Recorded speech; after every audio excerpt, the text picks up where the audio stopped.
اهلا بيكم في قناة ايجيتورينا.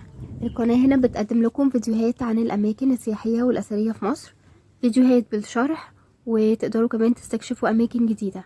الفيديوهات بتكون انجليش وعربي. بتقدروا تختاروا من البلاي ليست الفيديو اللي حابين تشوفوه.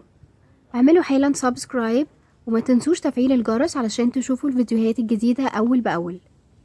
في الفيديو ده هفرجكم على فندق بارادايز ان بيتش المعمورة. الفندق ده موجود في المعمورة، واللي معرفش مكانها هي جنب المنتزه. اللي معرفش المنتزه يبقى فايته كتير، ولازم تشوفوا الفيديو الخاص بالمنتزه، خاصة بعد التجديد والتطوير.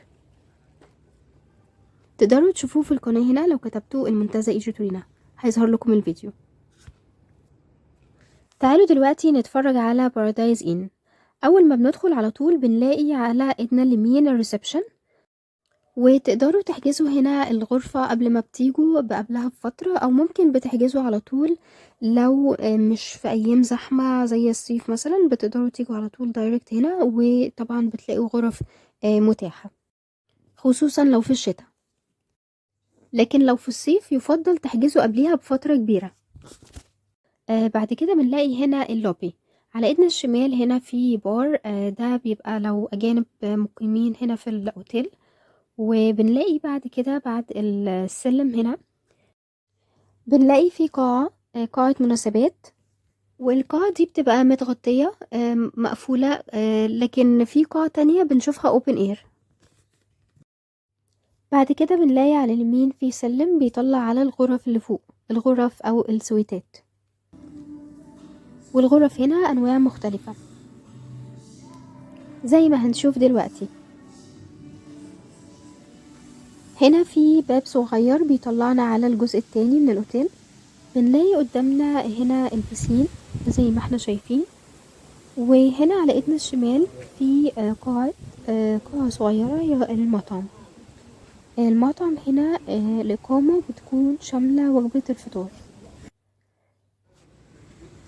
البسين هنا زي ما احنا شايفين قدامنا بيبقى فيه جزئين، في جزء مخصص للأطفال وجزء تاني للكبار. وهنا في أعداد الشيزلونج، بتقدروا تقعدوا هنا وتستمتعوا بالفيو الجميل ده.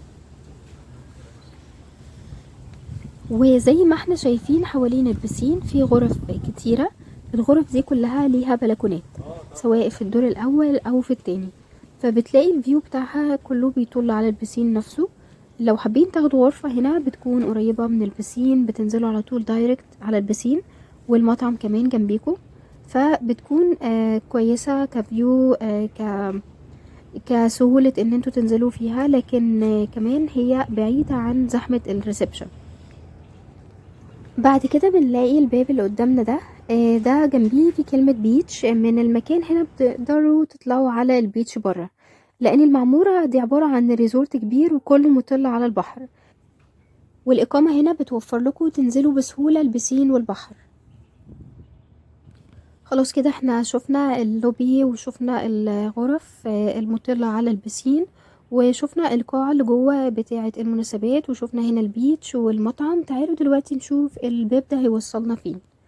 احنا قلنا ان كان في جوه في قاعة للمناسبات، لكن القاعة دي كانت مقفولة.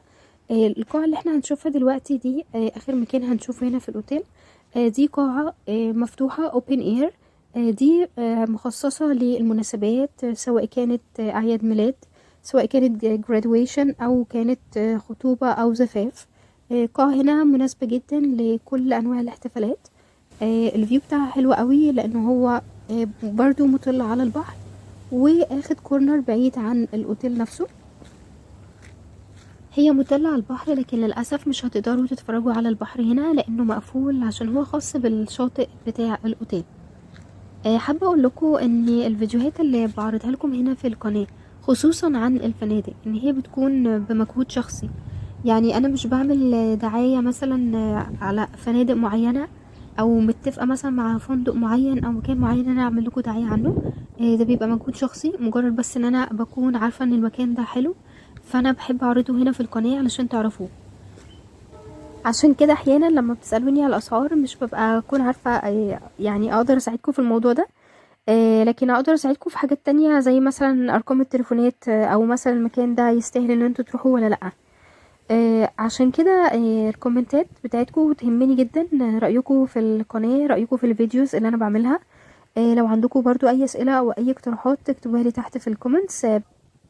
ودي تكون نهاية الفيديو، اتمنى يكون عجبكم، وما تنسوش اللايك الجميلة بتاعتكم والاشتراك والشير، واهم حاجة تفعلوا جرس الاشتراك علشان توصل لكم الفيديوهات اول باول. وانتظروا فيديوهات تانية كتيرة عن اماكن سياحية حلوة في مصر. شكرا لمتابعتكم.